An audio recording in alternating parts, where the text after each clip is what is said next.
Chennai Samartha Aviation College, best aviation college in South India. Max Gold, cash for gold.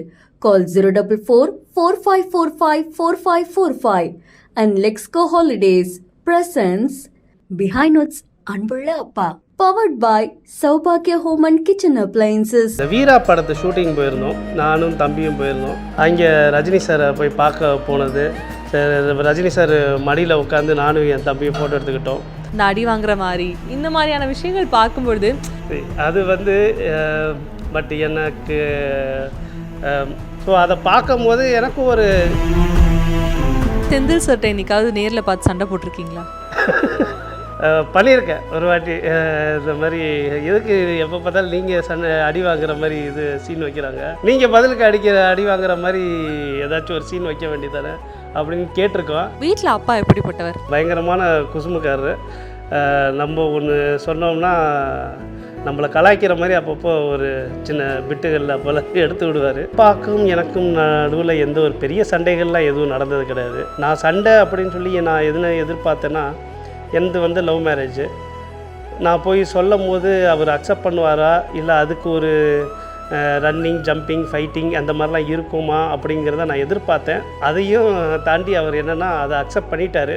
அதனால் அந்த ஒரு விஷயத்தில் கூட எங்களுக்கு சண்டை வந்ததில்லை. செந்தில் சார் அப்படின்னு சொல்லும் பொழுதே கூடவே சேர்ந்து கவுண்டமணி சாருடைய பேரும் வந்துடும். அவரை பற்றி யாராச்சும் தப்பாக பேசினா அவருக்கு பிடிக்காது. அவர் இன்னமும் அவர் எப்படி இருக்கிறாரு, அவரோட ஹெல்த் எப்படி இருக்குது அப்படின்னு சொல்லிட்டு அவங்களுக்குள்ளேயே ஃபோன் போட்டு பேசிக்குவாங்க, அப்பப்போ பேசிக்குவாங்க. ஆஃப் ஸ்க்ரீனில் செந்தில் சாரும் கவுண்டமணி சாரும் எப்படி இருப்பாங்கன்னு எங்களுக்கு ஒரு சந்தேகம் இருக்குது. எப்படி இருப்பாங்க? சந்தேகமே வேணாம், அண்ணன் தம்பிங்க தான் ரெண்டு பேரும். ஆன் ஸ்க்ரீனில் எப்படி இருக்கிறாங்களோ ஆஃப் ஸ்க்ரீன்லேயும் அதே மாதிரி தான் இருப்பாங்க. என்ன அடிதடி மட்டும் இருக்காது.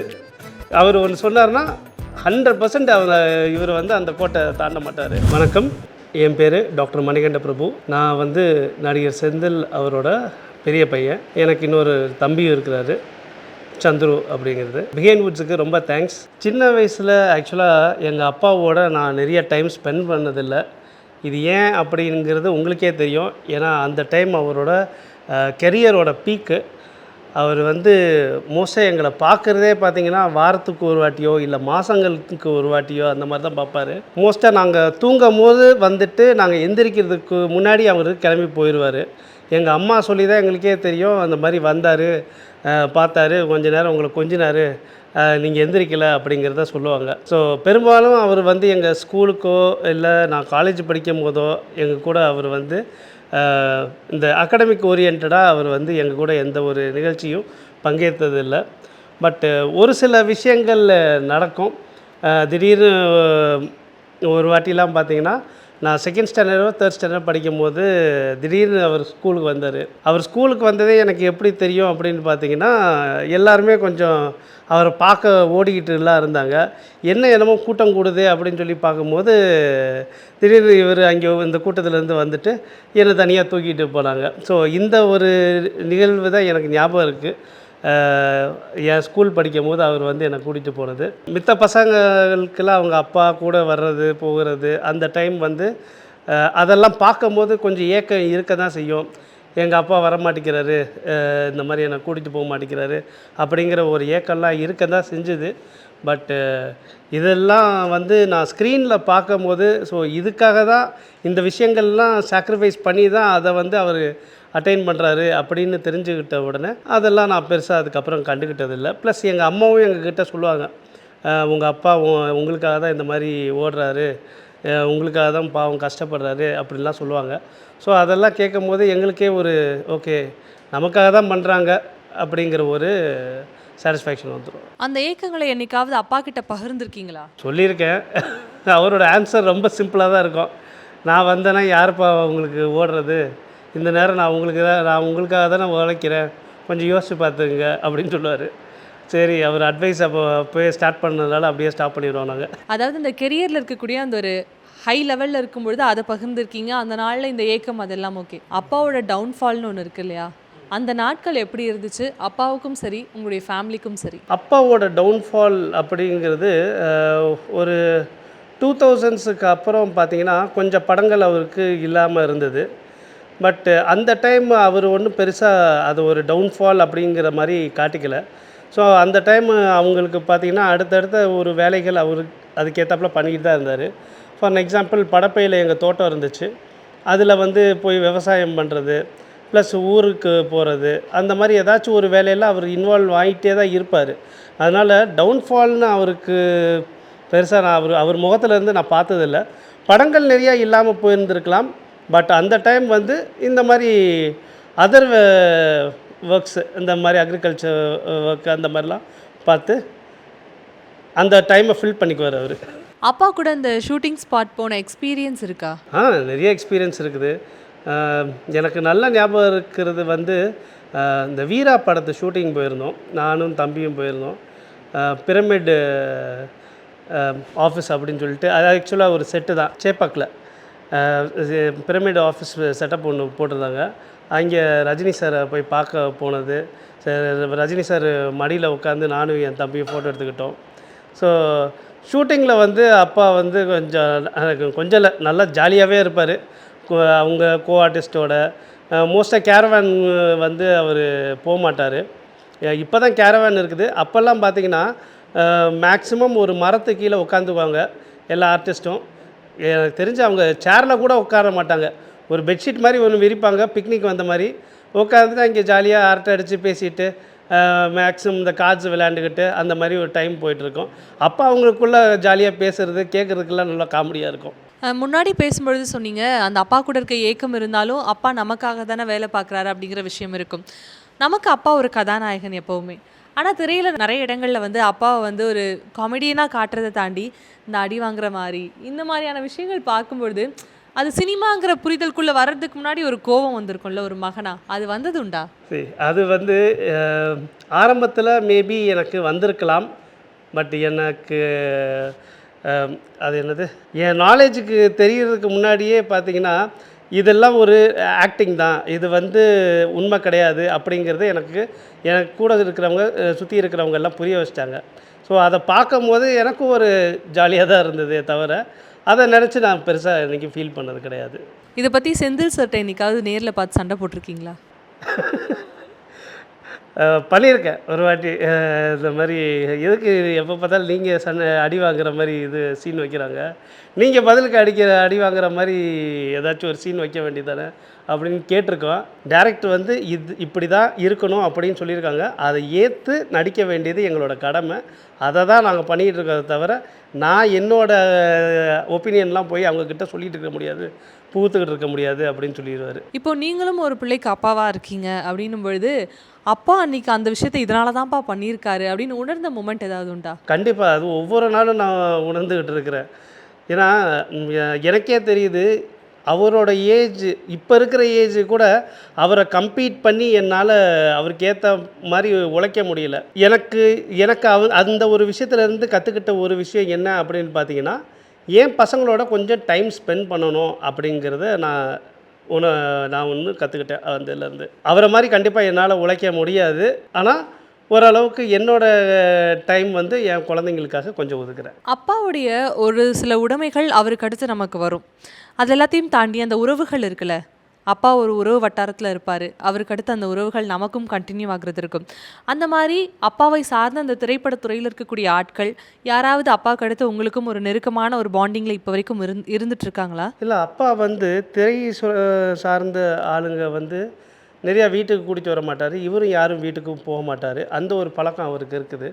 ஸோ திரை சார்ந்தவங்க என்னை எங்கே பார்த்தாலும் இவர் பையன் அப்படின்னு சொல்லி நல்லா மதிப்பாங்க, நல்லா பேசுவாங்க. ஸோ அவங்கக்கிட்ட நாங்கள் நல்லா பேசுவோம்.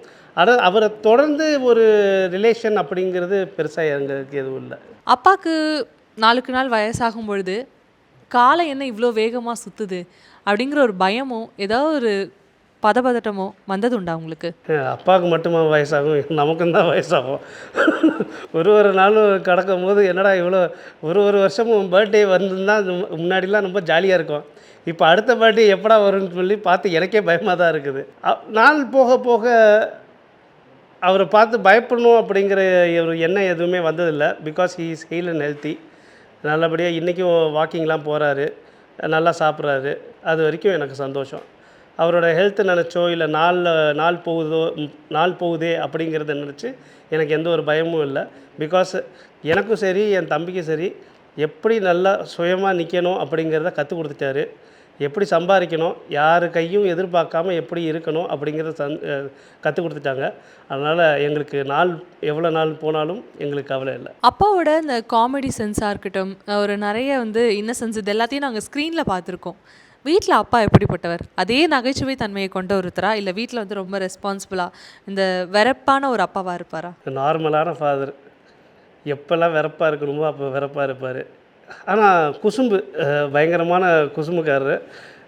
நம்ம ஒன்று சொன்னோம்னா நம்மளை கலாய்க்கிற மாதிரி அப்பப்போ ஒரு சின்ன பிட்டுகளில் அப்போல்லாம் எடுத்து விடுவார்.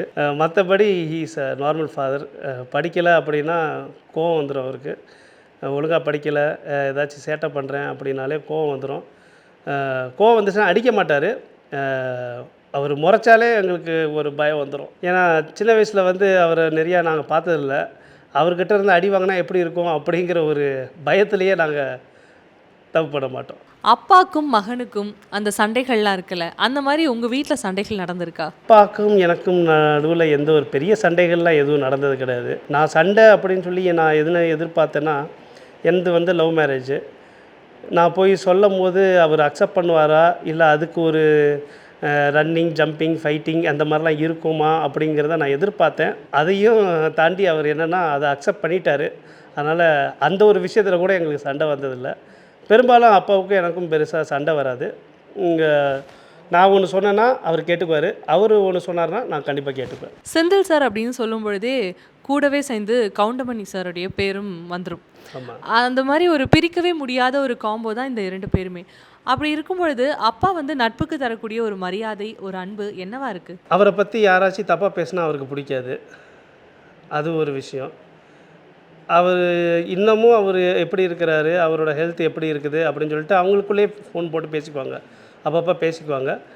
ப்ளஸ் யாராச்சும் அங்கேருந்து வந்தாங்க, அவர் வீட்டிலேருந்து வந்தாங்களோ இல்லை எங்கள் வீட்டிலேருந்து யாராச்சும் அங்கே போனாலும் ரொம்ப விசாரித்ததை சொல்லு அப்படிங்கிறத தான் சொல்லுவார் அவங்க.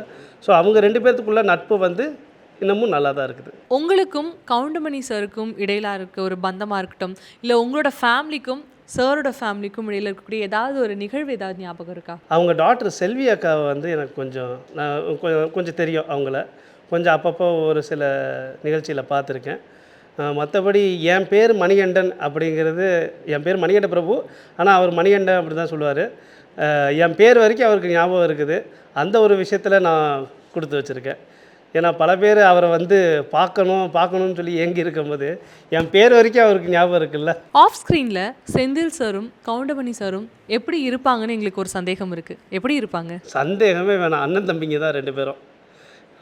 ஆன் ஸ்க்ரீனில் எப்படி இருக்கிறாங்களோ ஆஃப் ஸ்க்ரீன்லேயும் அதே மாதிரி தான் இருப்பாங்க. என்ன அடிதடி மட்டும் இருக்காது. அவர் ஒன்று சொன்னார்னா 100% இவர் அந்த கோட்டை தாண்ட மாட்டார். நல்லபடியாக கேட்டுக்குவார், புரிஞ்சு நடந்துக்குவார். அவர் கவுண்டமணி அங்கிளுக்கு அவரோட அவரோட வைப்பு தெரிஞ்சு இருந்த ஒரு சில பேரில் இவர் ஒருத்தர்னு சொல்லலாம். அப்பா கிட்ட எனக்கு இந்த விஷயம் ரொம்ப பிடிக்கும், ஆனால் இந்த ஒரு விஷயம் ரொம்பவே பிடிக்காதுன்னா அது என்ன விஷயம்? அது முன்னாடி இருந்துச்சு, ஆனால் இப்போ இல்லை. முன்னாடி கொஞ்சம் ட்ரிங்க் பண்ணுவார். இப்போ அந்த ஒரு பழக்கம் இல்லை. அந்த ஒரு விஷயம் எனக்கு ஒரு மாற்று கருத்தாக இருந்தது அவர்கிட்ட. இப்போ அந்த விஷயம் இல்லை அப்படிங்கிறதுனால அந்த மாதிரி எதுவுமே கிடையாது. பிடிச்சது லவ் டுவர்ட்ஸ் ஃபேமிலி.